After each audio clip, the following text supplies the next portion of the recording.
죽은 경비의 시체가 조금씩 내 쪽으로 다가오는 소리. 아주 조금씩이었지만 확실히 다가오고 있었다. 아니 다가오는 것보다는 옮겨진다는 것이 더 맞는 것 같았다. 경비는 엎드려 죽은 모습 그대로 머리를 약간 들면서 몸을 쓰륵하고 전진한 후에 다시 머리를 바닥에 내렸는데 그때 쿵 하는 소리가 들려왔다. 그러니까 이 모습이 계속 반복되면서 조금씩 움직이고 있는 것이었다. 다행인 것은 움직이는 소리가 선명하게 들리는 데 비해 다가오는 거리는 아주 짧다는 것이다. 하지만 분명히 조금씩이지만 다가오고 있다는 게 중요했다.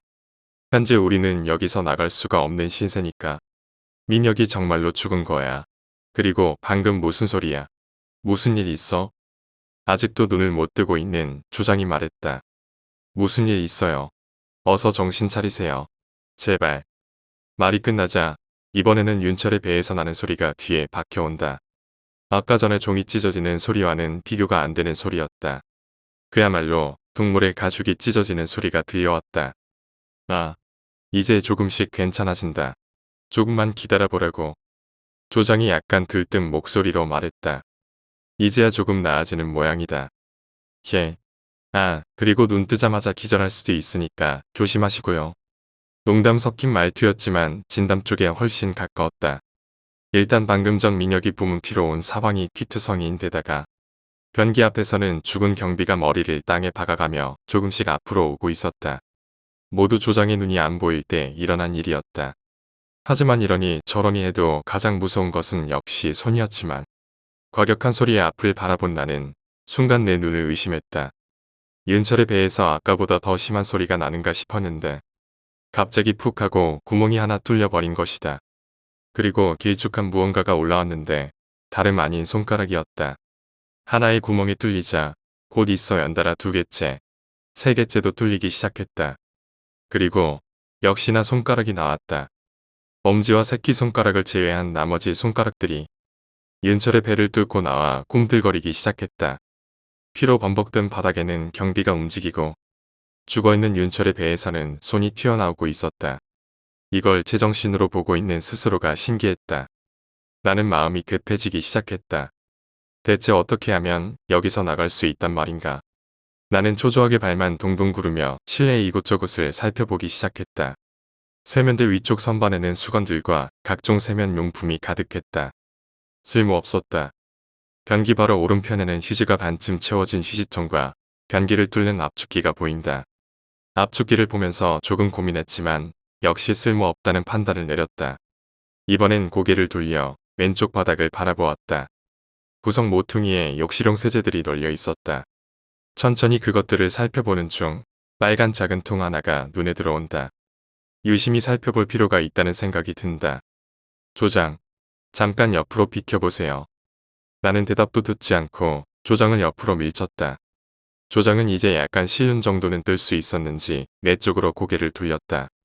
뭐야, 거기 뭐라도 있어? 나는 대답 없이 그 통을 집었다. 역시 예상대로 염산이었다.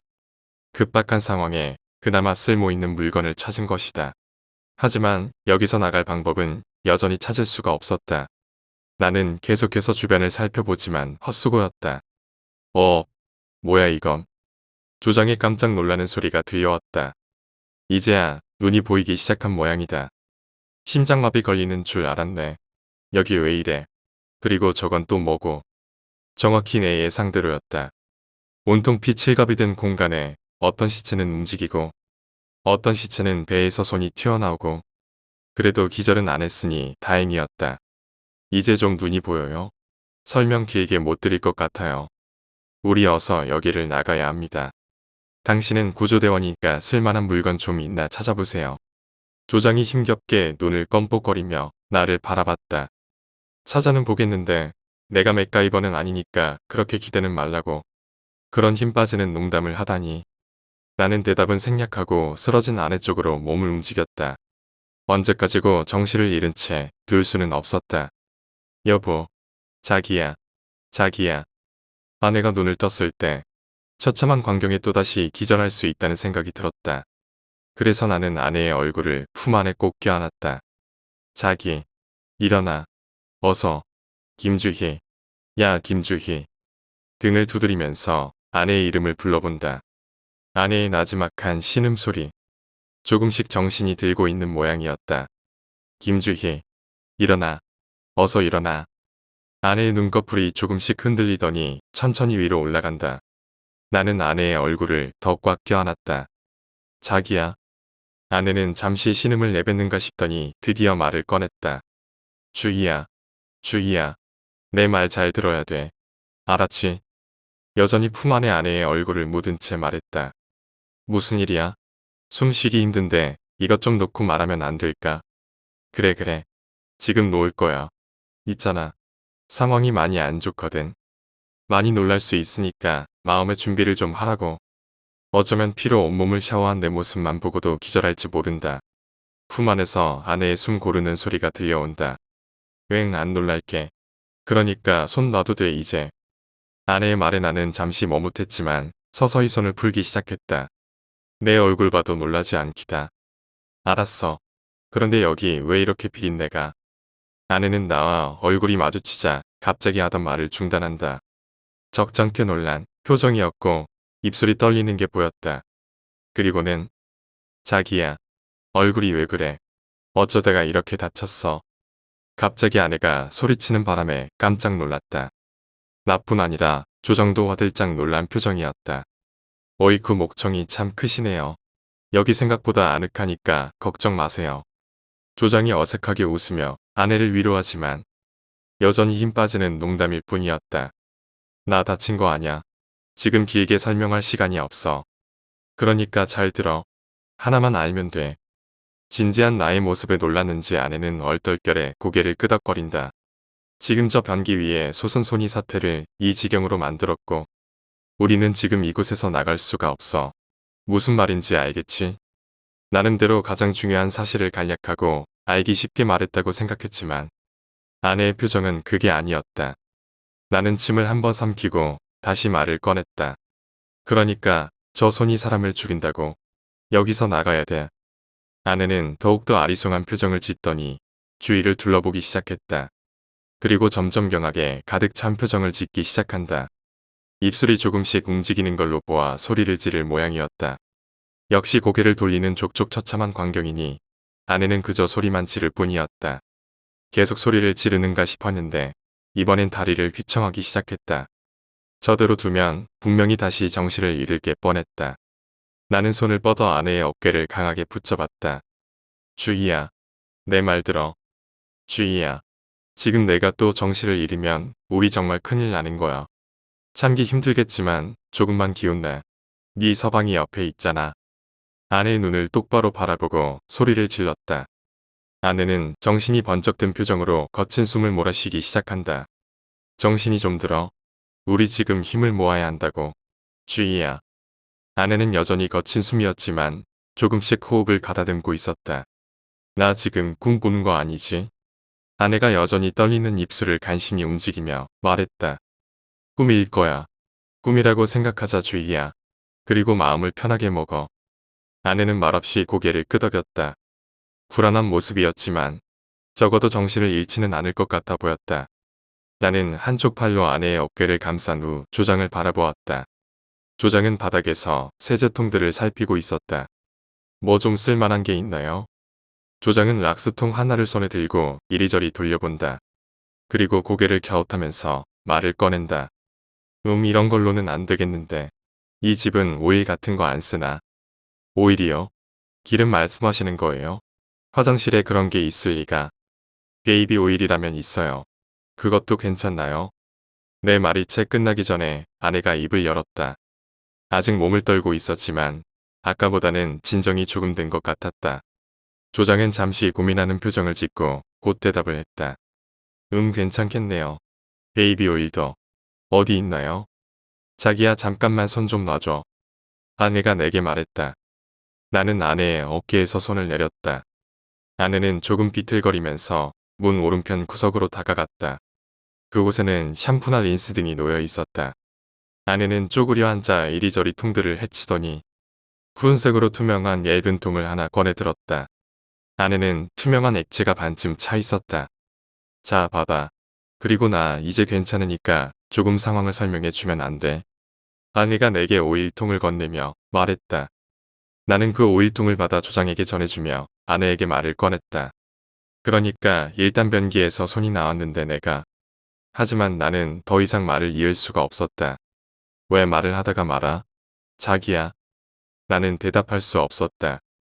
왜냐하면 지금 내 눈앞에 귀 뒤로 최대한 붙어 경비의 입 밖으로 손이 손목까지 튀어나와서는 손가락으로 바닥을 디디며 아까보다 훨씬 빠른 속도로 다가오고 있었기 때문이다.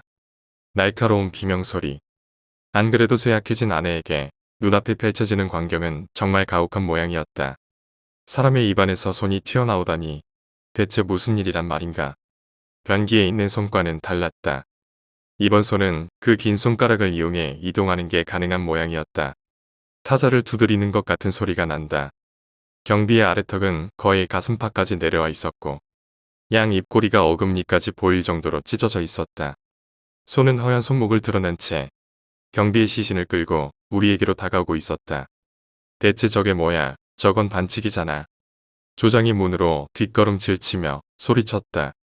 나 역시 그 자리에서 소리만 질러대는 아내의 허리를 붙잡고 최대한 문 쪽으로 붙었다. 하지만 고작 4걸음 정도의 거리인지라 순식간에 손은 우리의 바로 앞까지 다가왔다. 이대로라면 손에게 당하는 건 시간 문제였다. 무슨 방법이 없을지 다급하게 이리저리 눈길을 옮기다 퍼뜩 어떤 생각이 들었다. 염산통. 아까 전에 발견해서 바지 주머니에 질러뒀던 염산통이 이제서야 기억났다. 다급하게 주머니에 손을 찌른다. 어느새 손은 조장의 발 앞까지 도달했다.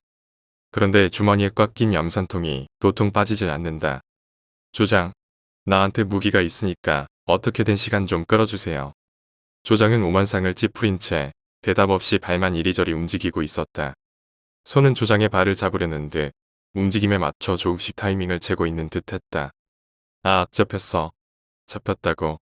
어떻게 좀 해, 와. 손이 조장의 발목을 움켜잡는데 성공했다. 그러자 조장은 시야가 떠내려갈 듯 큰 소리로 애걸복걸하기 시작했다.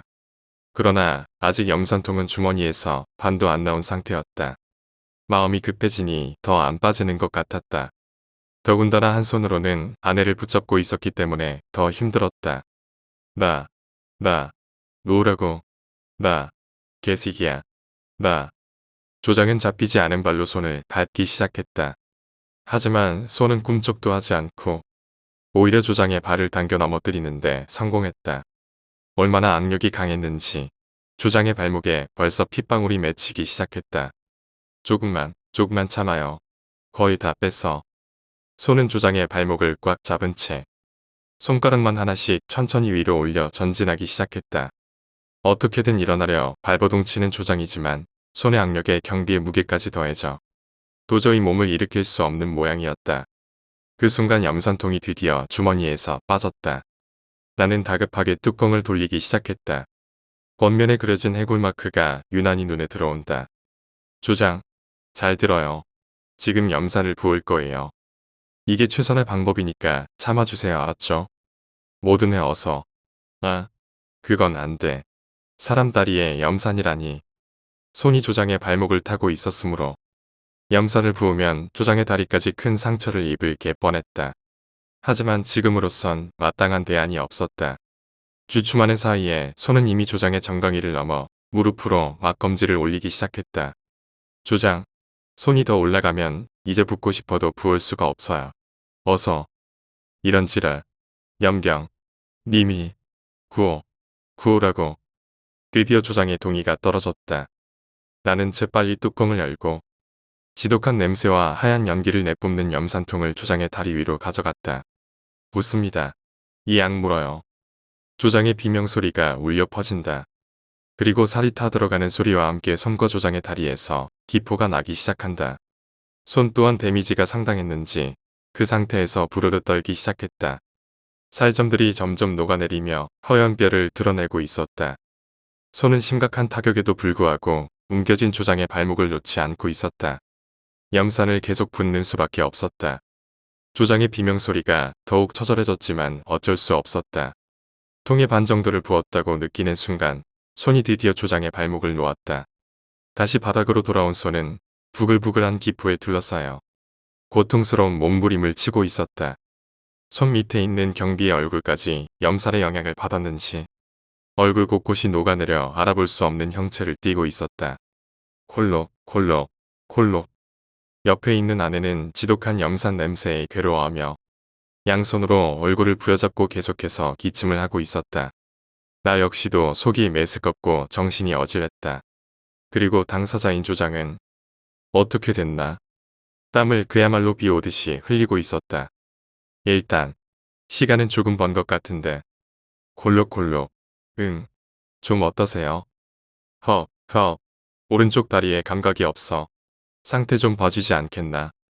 뭐라고 대답해야 할까? 조장의 오른쪽 다리는 적어도 내 소견으로는 해상 불가였다. 살점이 녹다 못해 뼈까지 녹아내려 금방이라도 부러질 것 같은 상태였는데 무릎 아래에서 발목 윗부분 그람표 정강이 쪽이 그러했다. 만약 손이 허벅지 위로 허리춤까지 올라왔다면 조장은 하반신 전체를 잃었을지도 모른다. 구급대원 생활 오래 했으니 제가 꼭 말을 안 해도 어쩐지 말을 꺼내기가 힘들었다. 어쨌건 조장의 다리를 이렇게 만든 장본인은 내가 아닌가. 헉, 그래. 아마 이쪽 다리는 가망이 없어 보이는 모양이군. 예상하고 있었다는 말투였다. 희석하지 않은 염산은 강철도 녹이는데 하물며 인간의 다리가 온전할 리가 없지.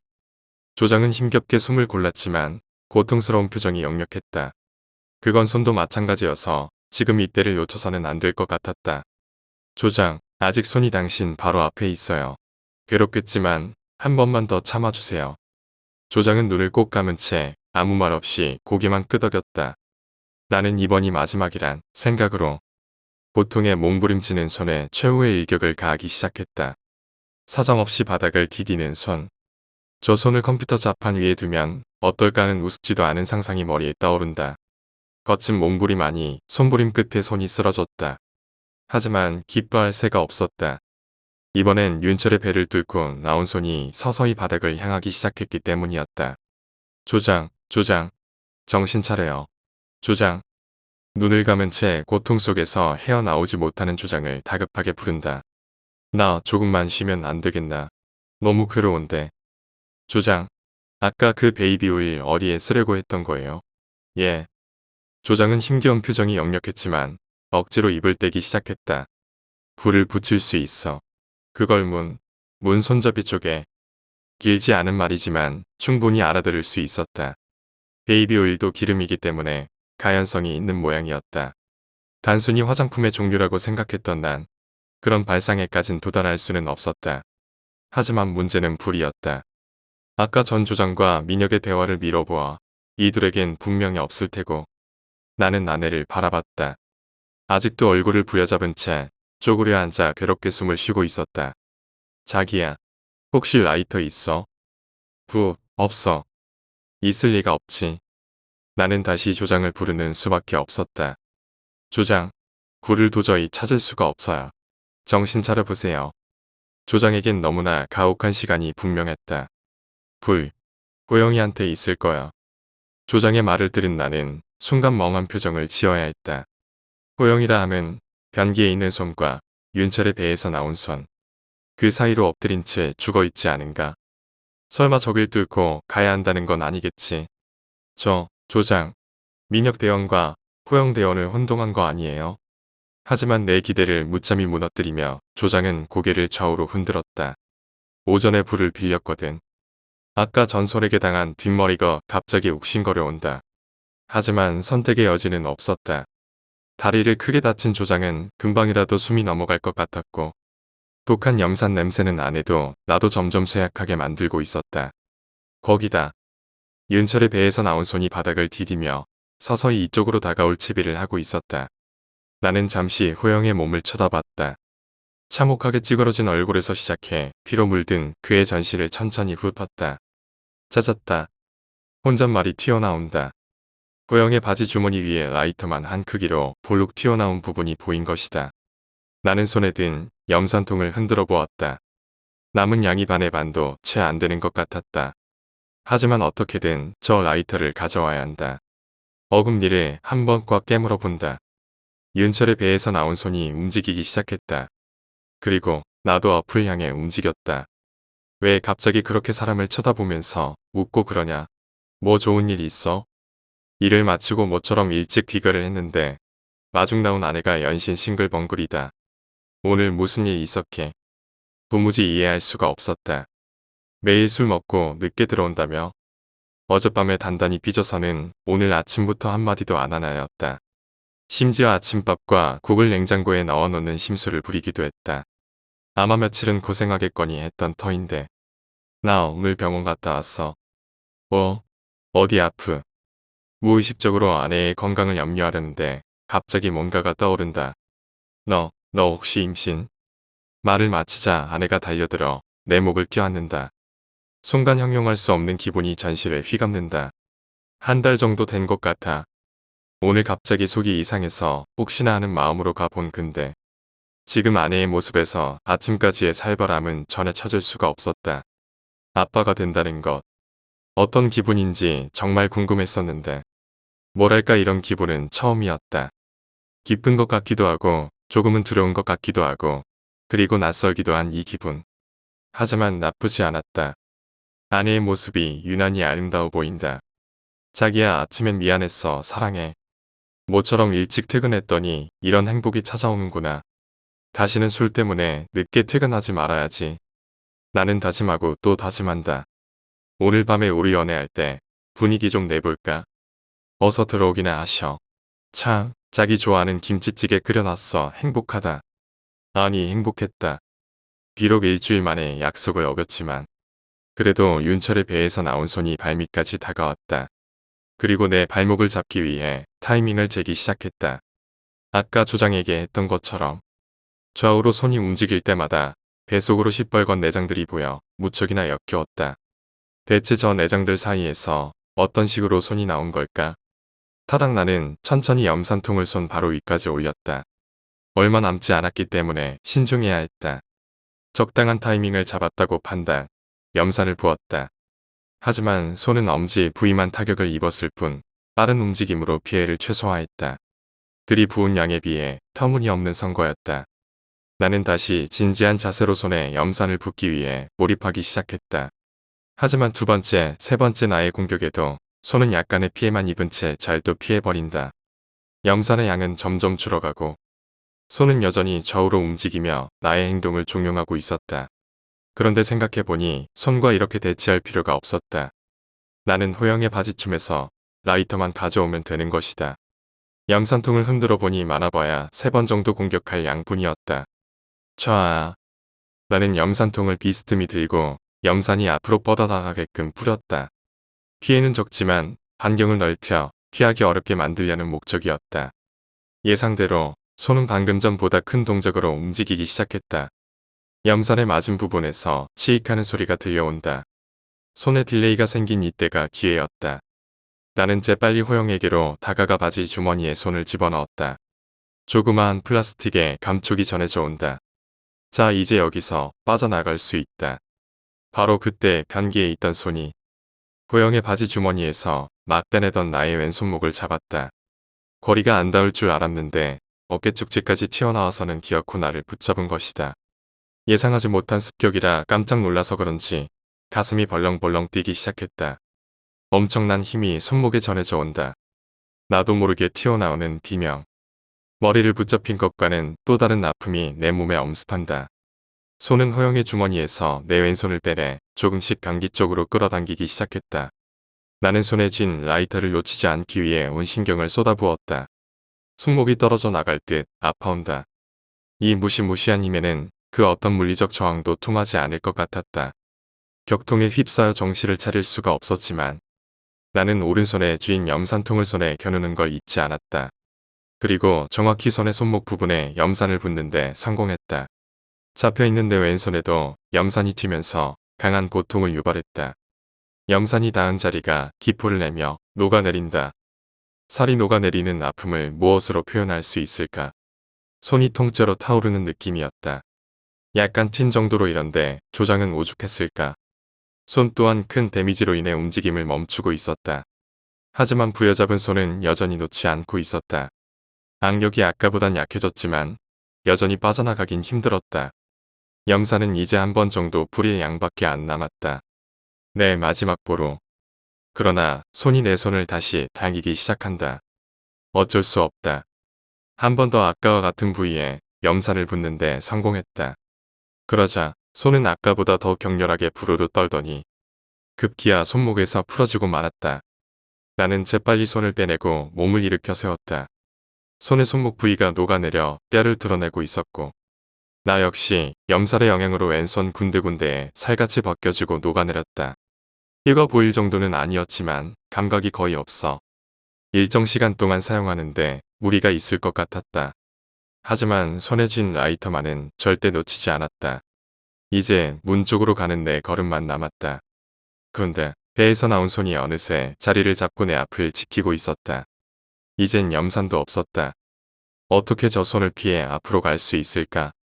문득 생각해 보니 뛰어넘으면 될 것 같았다. 그래봐야 팔꿈치 정도 길이니까.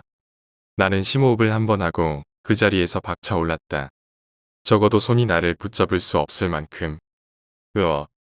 손보다 높이 뛰었다고 생각했다. 그것은 손이 팔뚝 정도의 길이를 유지할 것이라는 착각에서 비롯된 것이었다. 손은 숨어있던 팔뚝을 드러내 내게로 뻗어왔고 뛰는 도중 발목을 잡힌 나는 심하게 앞으로 고꾸라지고 말았다. 손이 나를 조금씩 뒤로 당기기 시작한다. 이제 방법이 없다. 아내라도 살려야 한다. 주희야. 김주희. 주희야. 아내는 여전히 양손으로 얼굴을 감싸고 있었다. 물론 내가 손에게 잡혀 있는 것도 보지 못하고 있다. 주희야. 잠깐만 나를 좀 봐, 어서. 계속해서 소리를 지르자 아내가 힘겹게 고개를 들기 시작한다. 고통스럽게 일그러진 창백한 얼굴이었다. 자기야.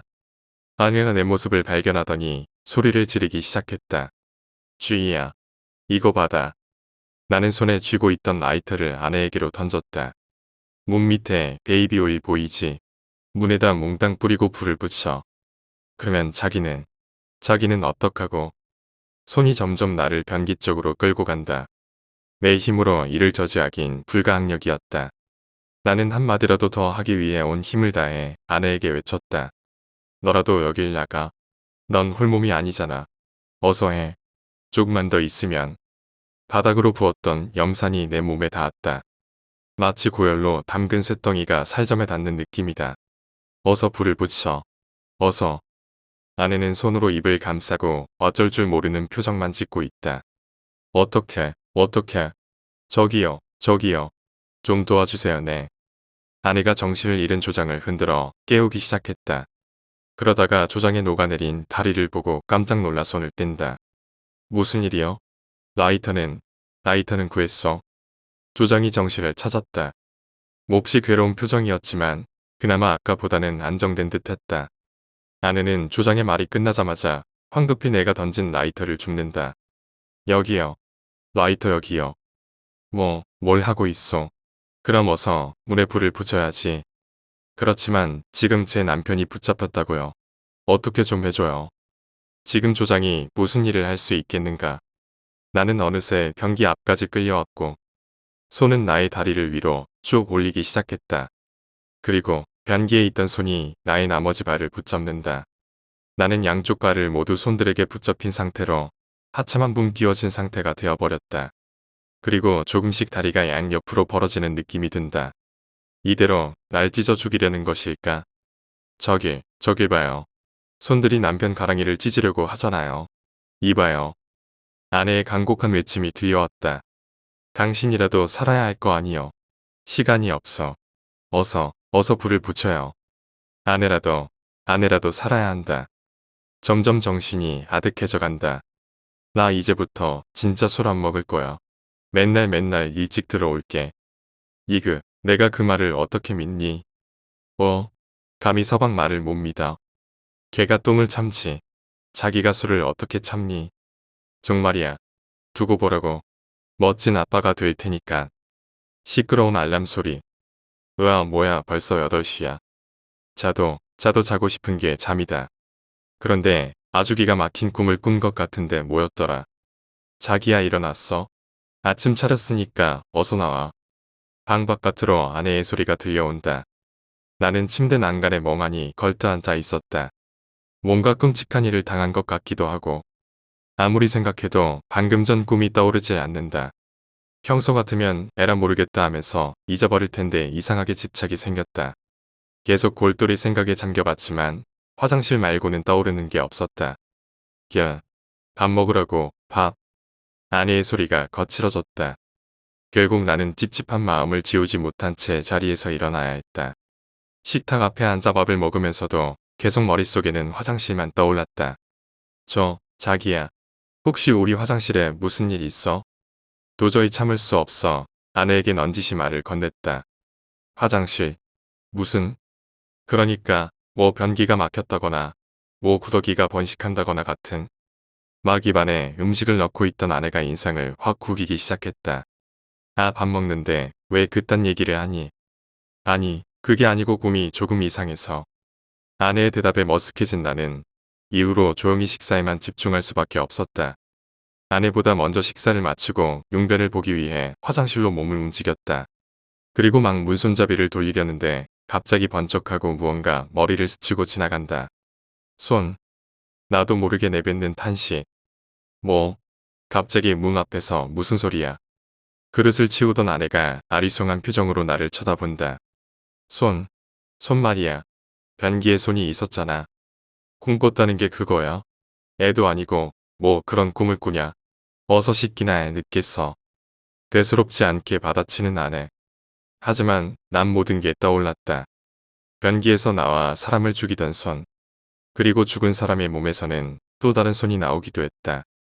그리고 나 또한 손에게 붙잡혀 죽을 위기를 맞이했었다. 갑자기 생생하게 살아나는 기억. 그게 꿈이었단 말인가? 자기야, 오늘 며칠이지? 24일. 뭐, 오늘 24일이라고? 어제 2일이었잖아. 9월 2일. 빨리 세수하고 잠 계세요 아저씨. 뭔가 이상했다. 어제는 9월 2일이었는데 어젯밤에 과장님 그리고 동료 몇 명이랑 9월이 된 기념을 하자며 술을 마시러 갔었다. 분명했다. 얼큰하게 취한 과장님이 옷을 벗고 난동을 피우는 바람에 경찰까지 왔던 것이 똑똑히 기억나니까. 여러모로 이상했지만 일단 모든 게 꿈이라 결론 짓고 화장실 문을 열었다. 문이 열리자마자 나는 그 자리에서 변기만 뚫어지게 쳐다봤다. 혹시라도 손이 있을까봐. 하지만 역시 없었다. 나는 참 정교한 꿈이었구나라고 생각하며 변기로 다가갔다. 소변을 보기 위해 자세를 잡고 있는데 변기 안에 있는 물에서 뭔가 이상한 게 비친다. 헉, 이게 뭐야? 가까이 가서 바라보니 웬 처음 보는 여자의 얼굴이 비치고 있었다. 나는 깜짝 놀라 천장을 바라봤지만 아무것도 없었다. 그리고 다시 변기를 바라보자 방금 그 여자의 얼굴이 사라져 있었다. 나는 꿈자리가 뒤숭숭하니 별 헛개 다 보인다고 생각하며 서둘러 웅변과 세면을 마쳤다. 이거 회사 늦겠다. 오늘따라 왜 그렇게 꿈을 대니? 화장실에서 나오자 어느새 아내가 옷가지를 준비해놓고 넥타이 줄 길이를 조절하는 모습이 보였다. 문득 시계를 보니 8시 40분. 어서 준비하지 않으면 늦는다. 머리를 빗는 둥 마는 둥 손질하고 급하게 옷을 입는다. 다녀와. 일찍 온다고 약속한 거 얼마나 오래 지키는지 보겠어. 그 약속이 깨진 지가 언젠데 역시 뭔가가 이상했다. 하지만 지금 천천히 생각할 여유는 없다. 일단 지각은 면해야 한다. 그래 알았어. 다녀올게 이따 봐. 평범한 검은색 서류 가방을 손에 쥐고 빠른 걸음으로 집 밖을 나섰다. 여느 때와 다름없는 태양이 나를 비춘다. 오늘은 조금 늦은 모양이네요. 매일 아침 복도에서 체조를 하는 903호 아저씨도 그대로였다. 평범한 일상의 시작과 진행. 역시 모든 건 다 꿈이었나. 엘리베이터를 내려 경비실을 지나치려는 순간 갑자기 아까 전 꿈이 떠올랐다. 나는 혹시나 하는 마음에 경비실 문을 두드려 보았다. 아저씨, 아저씨. 옆문이 드르륵 열리는 소리가 들린다. 누구십니? 아, 901호. 안녕하세요. 꿈에서 처참하게 죽었던 그 경비였다. 나도 모르게 안도의 한숨을 내쉰다. 아직 교대 안 하셨네요. 피곤하시겠어요. 이놈의 늙은이가 정신이 나간 거지. 지금이 몇 시인데 안 오고. 한숨을 쉬니 깊게 파인 주름이 더욱 도드라진 느낌이다. 나는 가볍게 목례를 하고 그곳에서 나와 아파트 정문으로 향했다. 그리고 늘 가던 길로 걸음을 떼려는데 문득 사람들이 잘 안 다니는 후미진 길 쪽으로 가고 싶은 마음이 생겼다. 이유는 모르겠다. 그냥 왠지 그 길로 가야만 할 것 같았다. 어차피 지하철역까지 거리는 비슷했다. 잠시 손을 올려 시계를 한번 확인한 후 나는 그 길로 걷기 시작했다. 찌담한 건물들, 여기저기 방치된 쓰레기들. 같은 아파트 앞인데 늘 다니던 길과 전혀 딴판이었다. 조금 안으로 들어가자 맨홀 하나가 눈에 들어온다. 다가가 보니 뚜껑이 열려 있었다. 살세요. 맨홀 앞에 서 있는데 무슨 소리가 들려온다. 나는 깜짝 놀라 몸을 엎드리고 맨홀의 귀를 기울였다. 살려주세요, 살려주세요. 여자의 목소리였다. 가슴이 두근거리기 시작했다. 나는 일단 고개를 들고 주위를 살펴보았다. 아무도 지나가는 사람이 없다. 만약 내가 이 길을 지나가지 않았다면 이 여자는 오랫동안 구출받기 힘들었을지도 모른다. 조금만 기다리세요. 도와줄게요. 아래로 소리를 지른 다음 맨홀 붙어있는 사다리를 타고 내려가기 시작했다. 어두컴컴한 하수구의 분위기가 느껴지기 시작한다. 그리고 코를 찌르는 지독한 냄새. 사다리 밑으로 내려간 나는 한 손으로 코를 막고 주위를 둘러보기 시작했다. 어두워서 그런지 그 여자를 쉽게 찾을 수가 없었다. 나는 주머니에서 핸드폰을 꺼내 카메라용 플래시를 켰다. 그리고 저우로 빛을 비추며 살피고 있는데 도와주세요. 으아. 갑자기 내 뒤 바로 옆으로 여자의 목소리가 들려왔다. 나는 깜짝 놀라 핸드폰을 땅에 떨어뜨리고 말았다. 하아. 깜짝 놀랐잖아요. 저기 괜찮으세요? 떨어진 핸드폰을 집으며 여자에게 말을 건넸다. 도와주세요. 아까와 같은 말이었다. 나는 고개를 갸웃하면서 뒤를 돌아봤다. 예, 도와주러 왔어요. 어쩌다 이런 길로 들어오셔서 봉변을 당하시고 어둠에 가려 여자의 모습이 잘 보이진 않았다. 긴 생머리에 짙은 색 계열의 원피스를 입고 있는 것 같았다. 쓰러져 있을 줄 알았는데 예상대로 설 수 있는 모양이었다. 저기 맨홀에서 떨어진 거 아닌가요? 서 계실 수 있으시네요. 도와주세요. 또 같은 말이었다. 나는 왠지 이 여자가 이상하게 느껴지기 시작했다. 저기 죄송한데요. 일단 어디 다치신 데는 없는지 제가 좀 보겠습니다. 나는 다시 핸드폰에 플래시를 켜고 이번엔 그 여자 쪽을 비춰보았다. 나는 깜짝 놀라 뒤로 넘어지고 말았다. 왜냐하면 그녀의 양팔이 없었기 때문이다. 도와주세요. 검은색 민소매 원피스에 어깨끈 옆으로 당연히 있어야 할 그녀의 팔이 없었다. 거기에 그녀의 얼굴은 피투성이었고 잘린 팔 부위에서 피가 뚝뚝 떨어지고 있었다. 당신 뭐야? 그 여자가 비틀비틀 조금씩 내 앞으로 다가오기 시작한다. 나는 뒤로 엎어져 땅에 손을 짚은 채로 조금씩 뒤로 물러나기 시작했다. 어느 정도 뒤로 물러나자 손에 물이 닿는 느낌이 난다. 화들짝 뒤를 돌아보니 하수가 흐르고 있는 것이 보였다. 나는 더 이상 뒤로 물러나지 못한 채 이빨만 딱딱 소리를 내며 그 여자를 바라보고 있어야 했다. 이윽고 그 여자는 내 바로 앞까지 도달했고 허리를 숙여 내 면전으로 자신의 얼굴을 들이댄다. 도와주세요. 또 똑같은 말. 숨 막히는 공포가 나를 사로잡기 시작한다. 대체 뭘 도와달라는 거야. 눈을 질끈 감고 소리를 질렀다. 손을 잃어버렸어요. 갑작스러운 물소리에 뒤를 돌아보자 어느새 하수구에서 치솟은 손이 내 얼굴을 덮치고 있었다. 손이 내 얼굴을 붙잡고 터뜨릴 듯 쥐어짜려는 순간 여자의 목소리가 들려온다. 찾았네. 내 손. 그렇게 깨어난 곳은 다름 아닌 화장실이었다. 이과. 정신 좀 차려. 이과. 무거워진 눈꺼풀이 좀처럼 들려지지 않는다. 그리고 누군가 나를 부르는 소리만이 스테레오처럼 들려온다. 어서 일어나.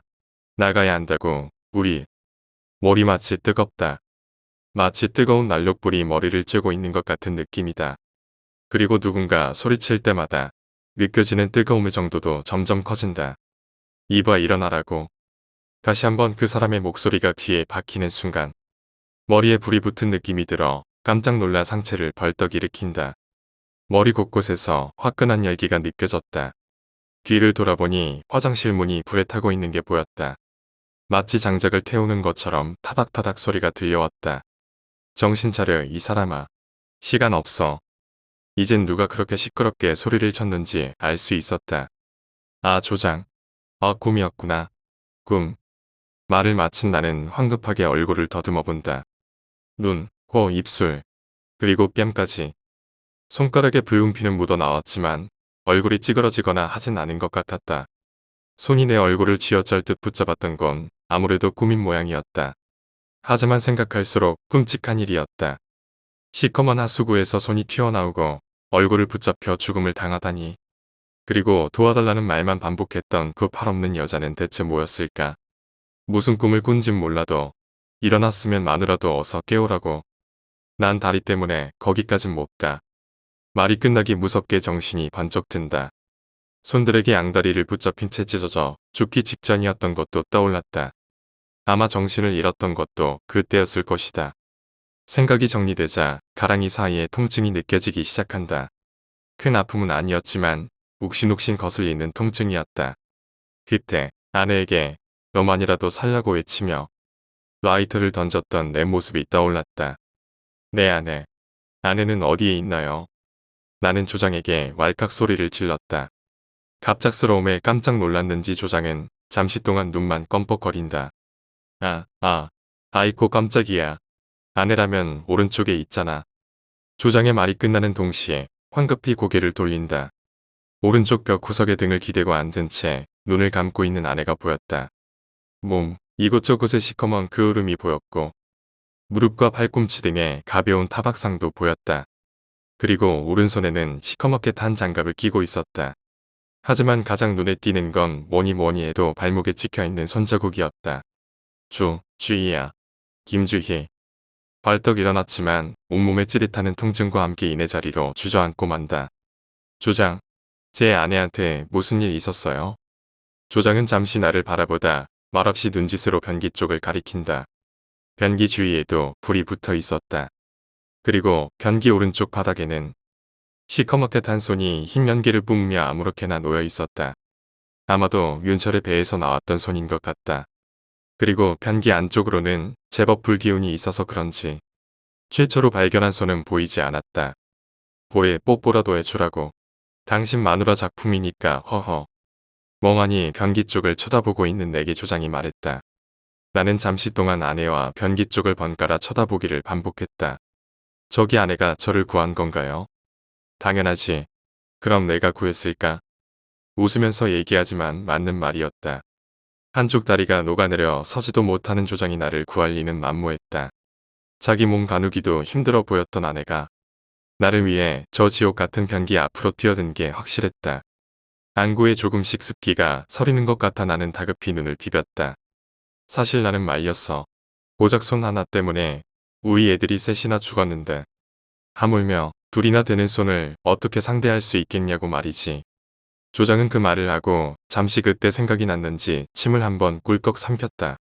잠자코 오이를 문에다 뿌릴 때까지는 포기했나 보구나 생각했었지. 그렇게 한 반 정도를 뿌렸을까. 대뜸 내 손에서 라이터를 빼서 문에다 불을 붙이고는 허리를 숙여 뭔가 주섬주섬하는가 싶었는데 갑자기 변기로 달려가더라고. 뭐 잡을 생각도 못했지. 꼴도 이 꼴이고 말이야. 그래서 손들하고 싸웠나요? 제 아내가 아까보다 통증이 덜해 몸을 일으키며 내가 말했다. 싸우다마다. 그러고 보니 허리를 숙였을 때 장갑을 꼈었구나. 그 죽은 경비가 끼고 있던 장갑 말이야. 그 말을 듣자 경비가 내 말을 못 믿고 손을 만져보기 위해 장갑을 끼던 모습이 생각났다. 장갑 두 개를 오른손에만 끼길래 왜 그러나 했더니 갑자기 손에다 오이를 붓더라고. 아까 봤던 시커멓게 탄 장갑. 그렇다면 혹시 손에 불을 붙일 때는 정말 깜짝 놀랐었지. 이런 저기랄. 주희야. 조장의 말이 끝나자마자 바로 아내 쪽으로 몸을 돌렸다. 나는 잠시 아내의 몸을 살핀 다음 거의 새만 남은 장갑을 조심히 벗겨보았다. 그러자 울퉁불퉁 흉측하게 부어올라 시뻘겋게 변색된 손이 드러난다. 나 때문이야. 나 때문에 주희가. 이봐. 한탄하고 있을 때 조장의 소리가 들려온다. 지금 장난해? 사람이 넷이나 죽었어. 게다가 나는 한쪽 다리를 잃었고 당신은 온몸이 만신창이가 되었지. 그까짓 화상이 대순가. 맞는 말이었다. 하지만 울컥하는 마음은 어쩔 수 없었다. 이 사람은 임신까지 한 몸이라고요. 이 손으로 어떻게 애를 키웁니까? 나도 집에 아내와 자식이 있어. 그런 건 나중에 생각해. 그렇지만 지금 슬퍼할 겨를이 있다는 게 놀랍다. 반박할 수 없었다. 아니, 설득당했다고 해야지. 여기서 나간다면 가장 힘든 삶을 살 사람은 아마도 조장일 테니까. 잠시 조장과 나는 아무 말 없이 침묵을 지켰다. 그리고 그 침묵을 깬 건 아내였다. 정신이 들어. 주희야. 오음자 자기 일어났구나. 다행이다 정말. 빙긋 웃고 있지만 몹시 힘들어 보였다. 그래. 고마워 정말. 너 아니었으면.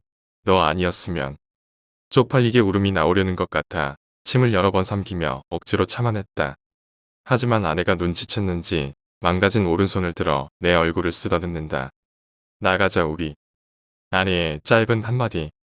나는 아내를 바라보며 수차례 고개를 끄덕였다. 이제 문이 많이 약해졌을 것 같아. 한번 열어보자고. 잠자코 있던 조장이 말했다. 문을 보니 정말로 불길이 아까보다 많이 약해져 있었다. 이젠 거의 문이라기보다는 시커먼 재덩이에 가까웠다. 반면 변기 쪽에 타오르던 불길은 오히려 더 강해진 것 같은 느낌이었다. 아마 손과 싸우기 위해 변기 주위에 오일을 흩뿌렸기 때문일 거라는 생각이 들었다. 어쨌든 화장실 문만 열면 그만이었다. 나머지는 나가서 생각해도 충분하다는 생각뿐. 발로 한번 차면 부서질 것 같네요. 내가 몸을 일으키자 걱정스러운 표정으로 아내가 나를 바라보았다. 자기 괜찮겠어? 내가 해도 되는데. 아냐. 가랑이가 아직 아프긴 하지만 이 정도는 할 수 있어. 걱정 마. 허세를 부려봤지만 아내의 표정은 여전히 심각하기만 하다. 나는 문 앞에서 발로 차기 전에 잠시 심호흡을 했다. 다리가 아파서가 아니었다. 밖에 나가서 뭐부터 해야 할까라는 생각이 들어서였다. 이미 한참을 지각한 회사를 가야 할지, 경찰서를 가서 믿어주지 않을 얘기를 오랫동안 하고 와야 할지, 아니면 조장, 여기 나가면 우리 다른 거는 나중에 생각하고 맥주나 한잔 하죠. 그거 좋지. 시원하게 생맥주 한 잔에 오징어나 한 마리 뜯자고. 어쭈 대낮부터 술 마시려고. 그랬던 거라. 온 사방이 피로 물들고 우리 모두는 심한 상처를 입었다. 이 모두가 대체 누구에게서 나온지 모르는 수수께끼의 손 하나 때문이었다. 나는 어금니를 꽉 깨물고 오른쪽 발을 돌리며 근육을 풀기 시작했다. 그리고 약간 허리를 틀어 문을 향한 발길질을 준비한다. 그리고 예상외로 한 번에 부서지진 않았다. 나는 한 번 더 발을 찬다. 과지직 문이 약해져 있는 건 확실했다. 다만 발로 찬 곳만 움푹 파이기만 한다는 게 문제였다. 나는 힘을 모아 한 번에 차는 것보다는 여러 번 연속으로 밟는 게 현명하다고 판단하고 손으로 벽을 짚은 채 연속으로 빠르게 문을 밟았다. 이곳저곳 구멍이 뚫려 나가는가 싶더니 굉음과 함께 드디어 문이 열렸다. 숨죽이고 쳐다보던 조장과 아내도 문이 열리자 나지막한 탄성을 질렀다. 그래, 이제 밖으로 나가면 다 끝이다. 모든 게 끝이야. 아내에게 혼나더라도 맥주는 마시고 말 테다. 그런데 자기야, 뭐해? 어서 나가. 문 열렸잖아. 아내의 말을 들었지만 나는 움직일 수 없었다. 자 잠깐만. 우리 조금만 더 여기 있어야 할 것 같아. 보고 있던 조장이 답답했는지 문 쪽까지 양팔로 기어왔다. 그냥 나가면 되는 거지 뭐야 대체. 조장의 표정이 굳어지면서 말이 사라졌다. 어느새 다가온 아내도 입을 벌린 채 바보처럼 서 있다. 꿈틀꿈틀. 문 밖에는 거실의 벽과 천장 등 온 사방을 뚫고 나온 무수히 많은 손들이 마치 우리를 환영하기라도 하듯 손가락을 꿈틀거리고 있었다. 지금 내 눈앞에 펼쳐지고 있는 광경을 어떻게 받아들여야 한단 말인가. 지옥이야. 여긴 지옥이라고. 아은질색한 표정으로 조장이 소리친다. 그래 지옥. 지금 내가 보는 광경을 딱히 표현할 단어는 지옥밖에는 없는 것 같다. 벽에도, 천장에도, 바닥에도, 심지어는 냉장고에서도 손이 나와 있다. 가늘고 길쭉한 손이. 우리 집이. 으앙 우리 집이. 나는 절규하는 아내를 꼭 안아주는 방법밖에는 할 수 없었다. 이봐. 어떡하지? 우리 어떡하지? 조장의 눈에서 물방울이 맺힌다. 가뜩이나 다리 하나가 없는데 그 마음이 오죽할까. 나는 아무 말도 할 수 없었다. 단지 제발 꿈에서 깨어나기만 해. 아니 이게 꿈이기를 마음속으로 간절히 빌었다. 멍하니 있는 사이 벽에서 손이 하나 더 튀어나왔다. 계속해서 늘어날 모양이었다. 저기 손이 계속 늘어나는데 어떡하죠?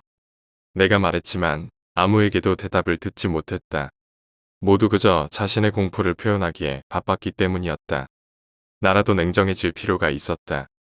다들 조금만 진정하시죠. 우리 아직 손에 잡힌 건 아니잖아요. 말을 마치고 천천히 주위를 둘러보았다. 손은 천장, 벽, 바닥 할 거 없이 튀어나와 있었지만 분포는 달랐다. 천장 쪽에 가장 많았고 그 다음이 벽, 그리고 바닥 손이었다. 중력의 법칙 덕분인지는 모르겠지만 상대적으로 바닥에서 나온 수가 적다는 것은 우리에겐 희망적인 일이었다. 생각하는 사이에 또 손이 하나 튀어나왔다. 이번엔 천장이었다. 나는 급한 마음으로 바닥을 살폈다. 천장이나 벽에 비해 듬성듬성 나와 있는 손. 잘만 요리조리 피한다면 빠져나갈 수도 있을 것 같았다. 물론 맨몸으로는 무리다. 주희야, 주희야. 우리 나갈 수 있어. 나갈 수 있다고. 우리 집이. 정신 차려. 주희야. 아까 오일 다 썼어. 조금이라도 남지 않았어. 베이비 오일이 아직 남았어야 했다. 이곳을 그나마 뚫기 위해선 말이다. 하지만 아내의 상태가 영 아니었다. 그저 공포에 질린 얼굴로 같은 말만 반복할 뿐이었다. 그때 오일 남았을 거야. 당신 마누라가 솜과 싸울 때 오일 들이부을 시간이 많지 않았거든. 조장이 말했다. 아까보다 표정이 많이 풀려 있었다. 어디 있죠? 아무래도 저 근처에 있겠지. 조장이 쳐다본 곳은 다름 아닌 변기였다. 저곳을 또 가야 한단 말인가. 변기 주위의 불길이 아까보다 훨씬 강해 보였다. 불길이 점점 세지는 것 같죠? 당신도 느꼈어? 아마 쉽게 꺼지진 않을 것 같은데. 선택의 시간은 극히 짧았다. 손은 점점 많아지고 있고 불길은 더욱 강해진다. 그리고 마지막 보루인 오일은 변기 앞에 있다. 조장, 뭐 이런다고 크게 달라지진 않겠지만 저기 한번 다녀올게요. 그러니 우리 마누라 좀 부탁합니다. 조장은 말없이 고개를 끄덕이며 아내의 발목을 팔로 감았다. 조심해. 혹시 모르니까 물이나 한 바가지 뒤집어 쓰고 가라고.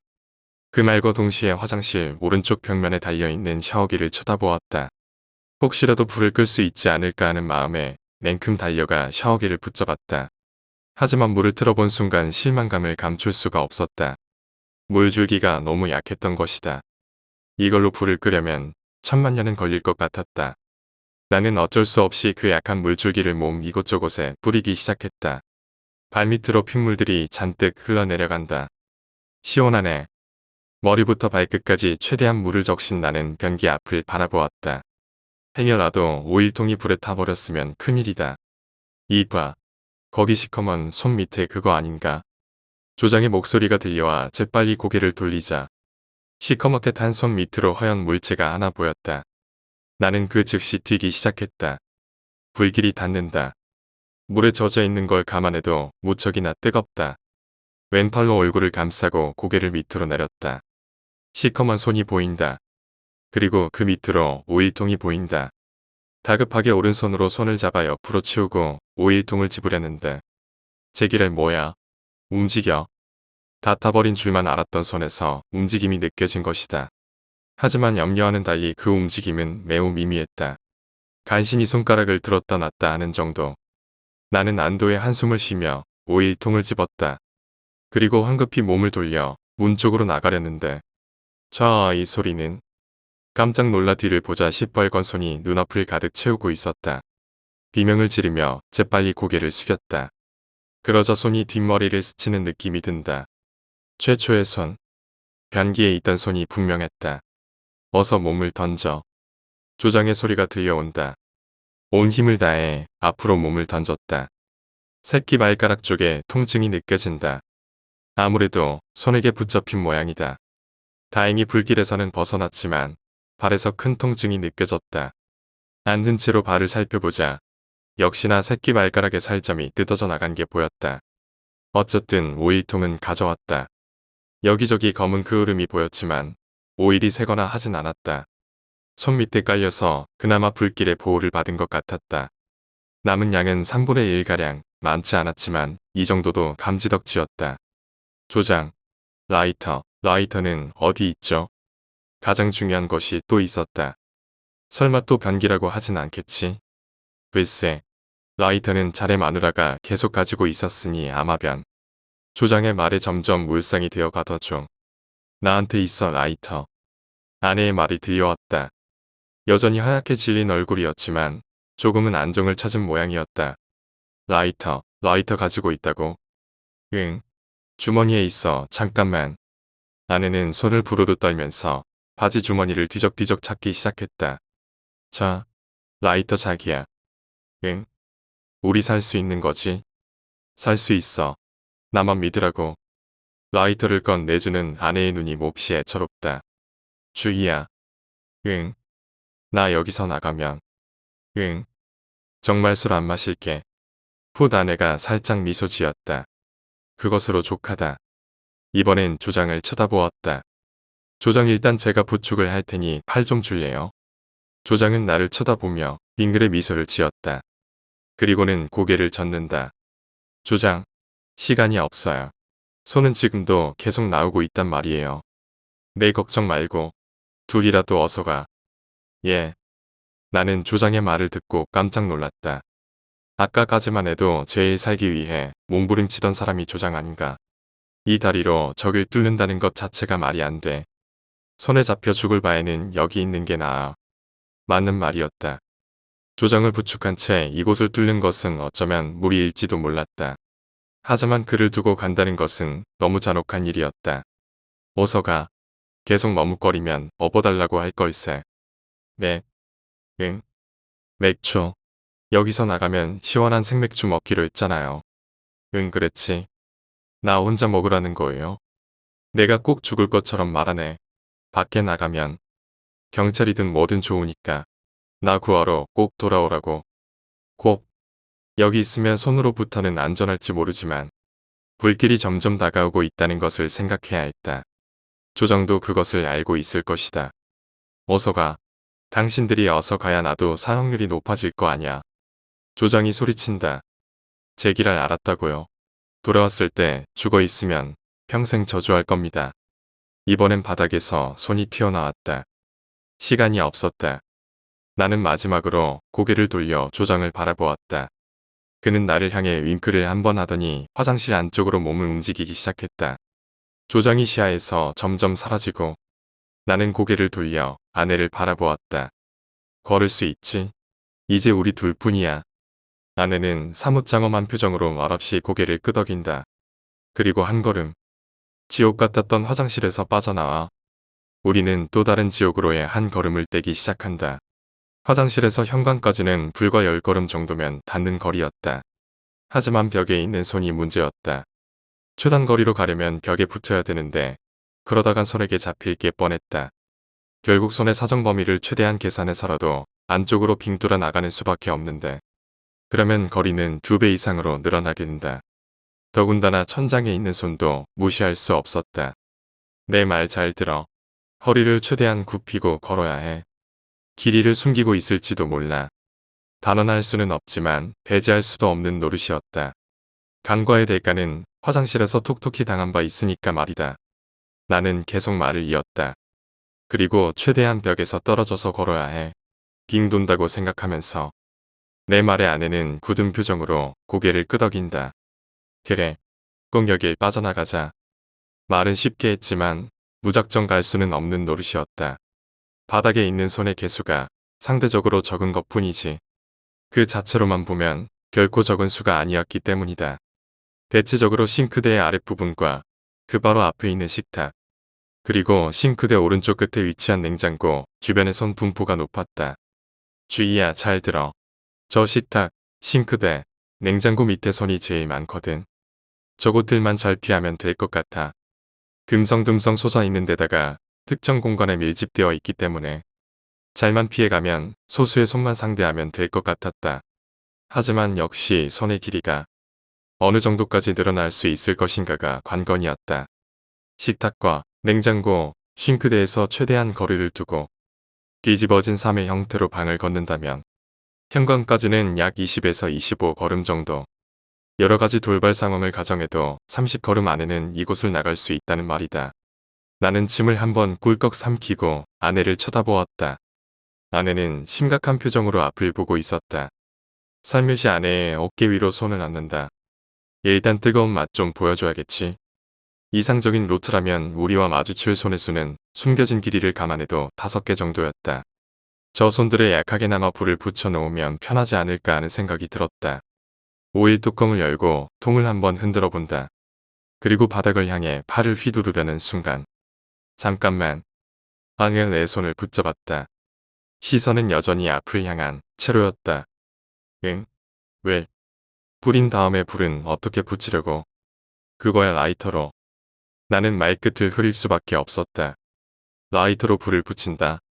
생각해보면 얼마나 위험한 일인가. 손가락 마디만한 불줄기를 오일이 묻은 부위에 일이 갖다 대야 한다는 것인데. 그러다 내가 먼저 손에게 당할 게 뻔했다. 아, 라이터로 불 붙이는 게 힘들겠구나. 응. 그리고 베이비 오일이라 그런지 불도 그렇게 잘 붙지가 않더라고. 그렇다면 가연성도 떨어진다는 말이네. 오일에 관한 것만큼은 아내의 의견을 따라야 할 것 같았다. 적어도 손과 눈에 불을 붙여봤던 경험자니까. 자기, 상의 좀 벗어봐. 응? 아 그래 알았어. 얼떨결에 대답하고 옷을 벗어 아내에게 건넨다. 물과 피에 절어 옷이라기보다는 걸레에 가까웠다. 아내는 내 상의를 손에 쥐고 이리저리 살피다가 끝부분만 돌돌 말기 시작했다. 양손으로 말린 부분을 몇 초간 꾹 눌렀다가 떼고는 말린 부분이 돌출되도록 옷의 끝자락을 붙잡고 채찍 치듯 팔을 휘두른다. 축축한 옷이 바닥을 때리니 철썩하는 소리와 함께 물기가 튀어오른다. 불이 잘 붙을지 모르겠네. 자기야, 오일. 멍하니 아내를 바라보다가 그래 여기 있어, 오일. 순간 흠칫하며 반응하는 나. 아내가 방금 전까지와 갑자기 달라진 느낌이었다. 오히려 나보다 더 침착하게 손과의 대적을 준비하고 있지 않은가. 저기 근데 주희야. 겁나지 않아? 괜찮아? 아내는 잠시 나를 보며 살짝 미소 짓는다. 겁나고 두려워. 그런데 조금 흥분돼. 흥분이라. 다양한 종류의 흥분이 있다.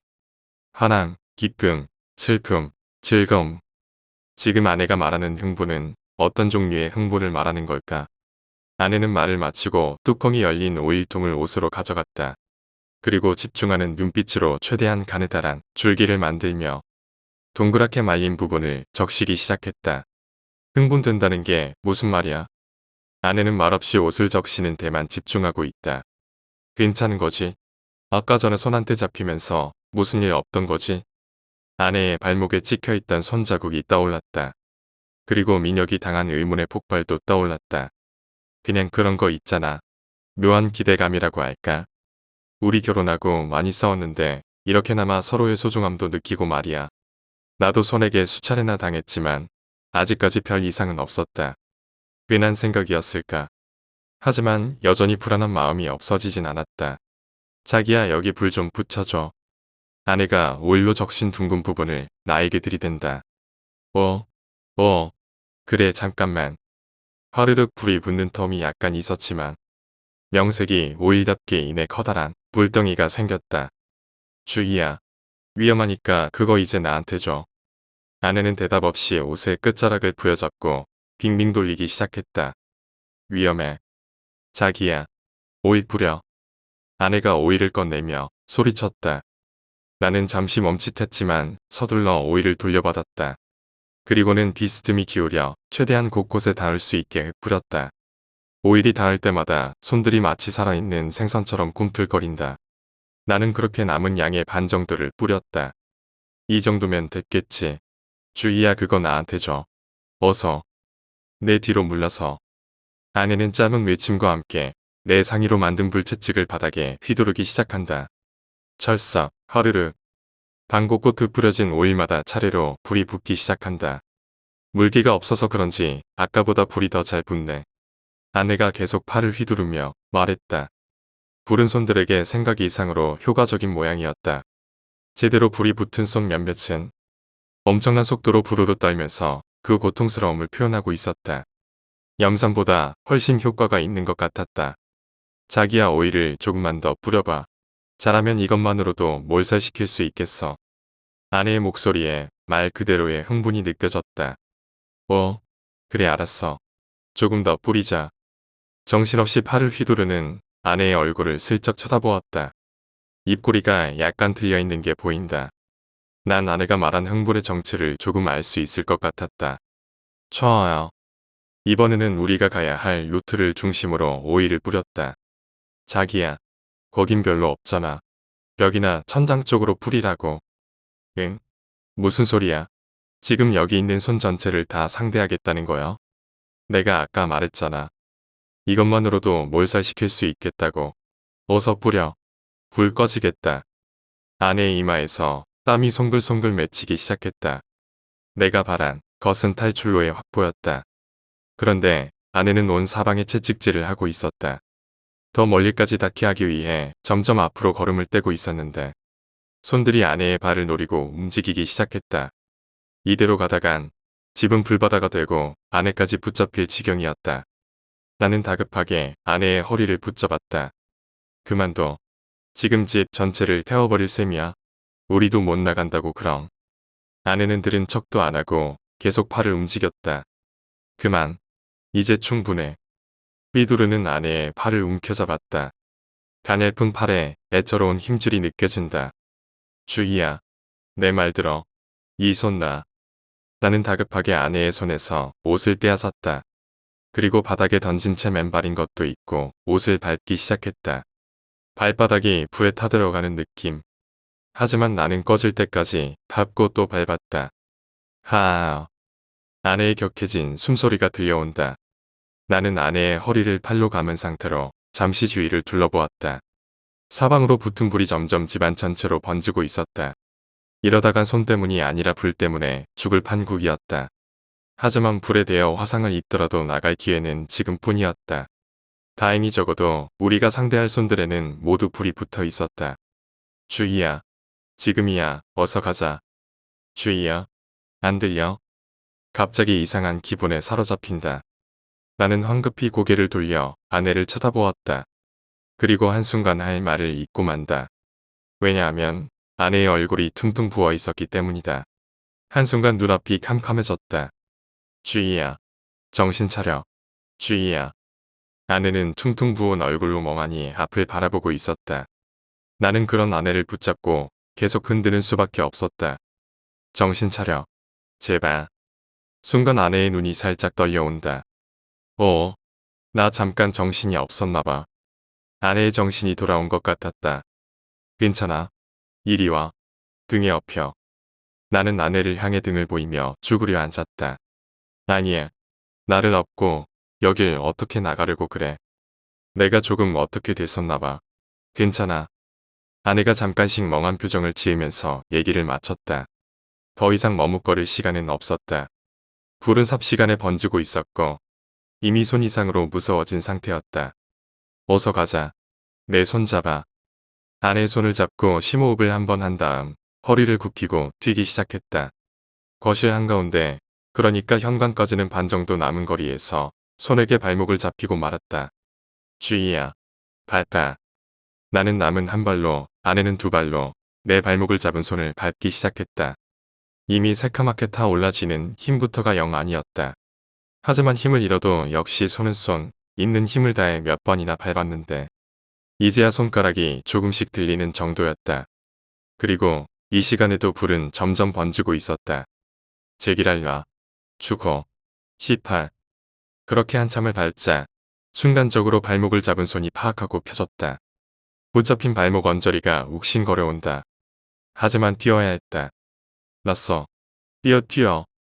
다행인 건 불에 타던 손들이 하나, 둘씩 픽픽 쓰러지기 시작한 것이고 큰일인 건 불이 현관까지 번지고 있다는 것이었다. 현관 바로 앞에서 손에 또 발목을 잡힌다. 하지만 터무니없이 약한 악력. 나, 놓으라고. 나는 잡힌 발을 마구 흔들었다. 그것만으로도 손은 조금씩 풀리기 시작하더니 이내 내 발목을 놓고 만다. 주희야, 주희야. 다 왔어. 다 왔다고. 주희야. 아내가 또 대답이 없었다. 뒤를 돌아보니 아까보다 훨씬 얼굴이 부은 아내가 눈을 감고 있었다. 이런 제기랄. 불길은 점점 거세지고 있었다. 머뭇거릴 틈이 없다. 급하게 현관 손잡이로 손을 뻗었다. 아 뜨거워. 엄청난 뜨거움. 쇠로 된 손잡이가 불에 달궈진 모양이었다. 하지만 이것만 돌리면 밖으로 나갈 수 있다. 나는 다시 한번 손잡이를 붙잡았다. 시발. 손잡이를 붙잡은 내 손에서 치익 하는 소리와 함께 흰 연기가 나온다. 3도 화상 정도는 각오해야 하겠지. 조금씩 손잡이가 돌아가고 있었다. 나는 극심한 통증에 정신을 잃을 것만 같았다. 개서, 제기랄. 나갈 수 있어. 그 순간 손에게 붙잡혔다. 놀랍게도 이번엔 머리였다. 잠시 손잡이에만 정신이 팔려 허리를 굽혀야 한다는 사실을 잊은 것이었다. 더군다나 천장의 손은 아직도 쌩쌩했는지 쥐는 힘이 굉장했다. 나는 조금씩 몸이 들리고 있음을 느꼈다. 그리고 마지막 힘을 다해 문을 밀었다. 아주 조금 문이 열렸다. 주희야. 으어아. 주희야. 너라도 나가. 어서.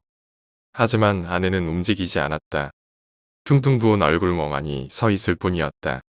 그리고 나 또한 극심한 통증으로 더 이상 말을 잇지 못했다. 조금만 더 가면 밖으로 나갈 수 있었는데 차츰 눈앞이 캄캄해지기 시작한다.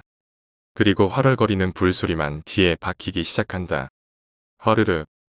정신이 들었다. 잠시 멍하니 앞을 바라보는 나. 여긴 어디지?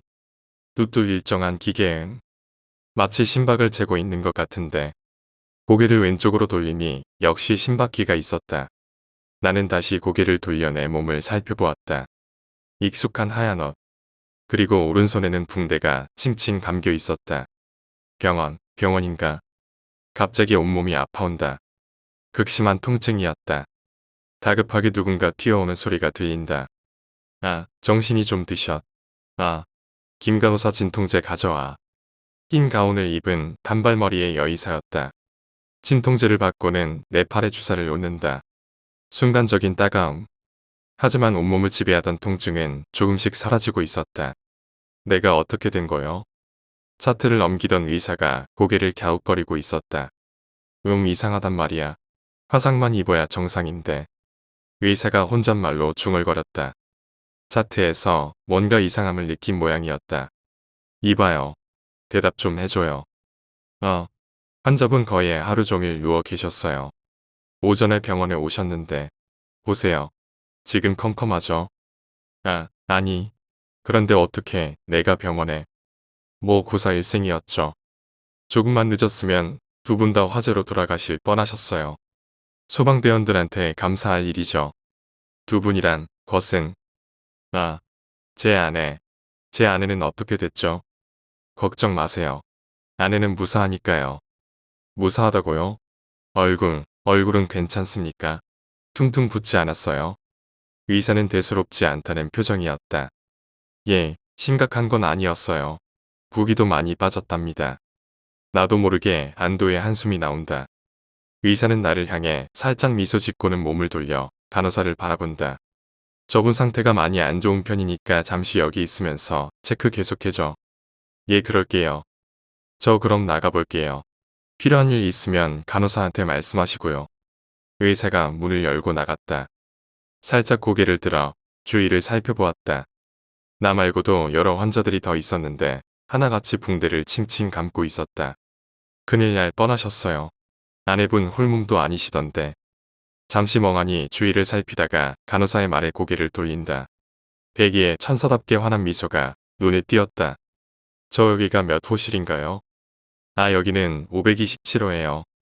제 아내는 어디에 있죠? 부인분께서는 508호에 있답니다. 주무시고 계세요. 지금 시간이 벌써 새벽 2시네요. 그 말을 하면서 간호사도 피곤했는지 눈가를 손으로 비비기 시작했다. 제 아내가 임신했다는 건 어떻게 알았어요? 에이 딱 보면 알죠. 아기가 어찌나 발로 차던지. 아주 건강한 아기가 나올 것. 예. 뭔가 이상한 느낌이 들었다. 간호사도 나의 대물음이 의아했는지 웃는 얼굴로 고개만 갸웃하고 있었다. 지금 발로 쳤다고 했습니까? 예. 부인분배 안 만져보셨어요? 임신 5개월쯤 넘으면 배에서 아기가 움직이는 게 느껴지거든요. 그걸 발로 찬다고 말하는 거예요. 머리가 띵했다. 무슨 말을 하는 거요? 아내는 아직 임신한 지 1개월도 안 됐는데. 내 말을 들은 간호사가 깜짝 놀란 표정을 지었다. 예. 거의 만삭인데 보였는데요. 그럴 리가. 거칠게 문 여는 소리가 들려왔다. 김 간호사. 김 간호사. 아까 전에 그 의사였다. 508호 김주희 환자. 어떻게 된 거야? 아내의 이름이 들려왔다. 간호사는 영문을 모르겠다는 표정이었다. 무슨 일 있으세요? 지금 주무시고 계실 텐데. 환자가 사라졌어. 뭐라고요? 깜짝 놀란 간호사가 급하게 뛰기 시작했다. 놀란 건 나도 마찬가지였다. 이봐요. 지금 뭐라고 했어? 내 아내가 어떻게 된 거요? 의사가 곤혹스러운 표정으로 나를 쳐다봤다. 아, 저기 별일 없을 거예요. 잠깐 병실을 비우셨는데 화장실이라도 가신 걸 거예요. 애써 나를 안정시키려는 의사. 하지만 아니었다. 아내가 화장실로 간 것은 절대 아닐 것이다. 당신들, 도망가. 예, 도망가라고.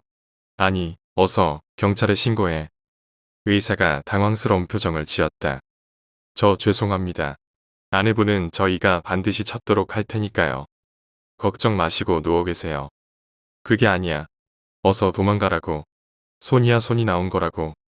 의사가 내 이마에 손을 올린다. 열이 조금 있으세요. 걱정 마시고 누우세요. 아내분 찾는 대로 저희가 말씀드릴게요. 말을 마치고 의사도 문 쪽으로 급하게 몸을 움직인다. 손이 분명했다. 아내의 배를 뚫고 나온 손이 아내를 끌고 병실을 나간 게 틀림없었다. 억지로 몸을 일으켰다. 짜릿한 통증이 온몸에 느껴진다. 시발, 망할 놈의 손이 끝까지 고생시키는구나. 오른팔에 꽂혀있는 링거 바늘을 빼고 가볍게 심호흡을 한 번 한 후 비틀비틀 걸음을 떼었다. 그리고 바닥에서 의사가 달리다 떨어뜨린 메스를 주었다. 문 밖으로 비명소리가 들려온다. 나는 무거운 몸을 움직이기 시작했다. 뜬금없이 왜 나만 손에게 당하고 멀쩡했을까라는 생각이 든다. 하지만 문손잡이를 잡은 순간 그런 생각은 잠시 젖혀두기로 했다. 익숙한 소리들. 문이 열리면 난 또다시 전쟁을 시작해야 한다. 지긋지긋한 손과의 전쟁을 말이다.